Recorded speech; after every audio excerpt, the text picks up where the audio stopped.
ছোট্ট একটা বাচ্চা, আমি বড়দেরকে দেখেছি রোজা রাখে না, ওই ছোট্ট বাচ্চা এই এই এই রমজানে অনেকগুলো রোজা অলরেডি আদায় করে ফেলেছে নিজেই নিজেই। আমরা তো ওই যে সাহারি খাওয়ার জন্য উঠি, তো বাচ্চা মানুষ ভাবে যে কিরে সবাই উঠে যায় কোথায়, তো ঘুম থেকে উঠে আসছে, দেখছে আমরা সবাই বসে বসে সাহারি করছি, তো ওইও বলছে আমিও খাবো, ঘুমের তালেই বলছে আমিও খাবো। তা আমি বললাম মাকে যে মা দাও, ও খাক, আমি জানি যে রোজা রাখবে না, কারণ ছোট্ট বাচ্চা, ও কেমন রোজা রাখতে পারে।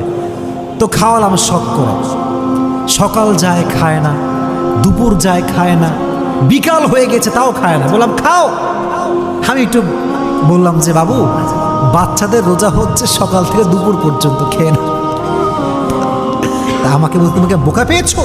আমি কি বোকা? আজান দিলে খেতে হবে, মাগরিবের আজান দিলে, তার আগে খাওয়া যাবে না। তো মাশাআল্লাহ, মেয়েটা পুরো সকাল থেকে সন্ধ্যা পর্যন্ত না খেয়ে রোজা আদায় করেছে, আলহামদুলিল্লাহ পড়া। আমি বারবার বোঝাই দরকার নাই দরকার না, সে মানবে না।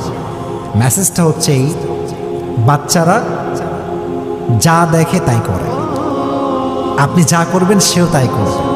দেখবেন আপনি যখন নামাজ দাঁড়ান, দেখবেন আবার ছোট্ট বোন যদি থাকে, মেয়ে যদি থাকে, দেখবেন ওই দাঁড়ায় গেছে, ও কিন্তু নামাজ কালাম কিছু বোঝে না, খালি কিভাবে যে আমার আব্বা করছে আমাকে করতে হবে। বাপ রুকুতে গেলে সেও রুকুতে যায়, বাপ সেজদায় গেলে সেও সেজদায় যায়। তো আমার উদ্দেশ্য হচ্ছে যাদের বোন আছে, যাদের মেয়ে আছে, এখন থেকে ট্রাই করবেন নামাজি বানাবার জন্য, এখন থেকে রোজাদার বানাবার জন্য। তাহলে কি হবে, যখন বড় হয়ে যাবে আপনাকে হুকুম করতে হবে না, সে নিজেই 5 ওয়াক্ত নামাজি হয়ে যাবে। সুবহানাল্লাহ পড়া।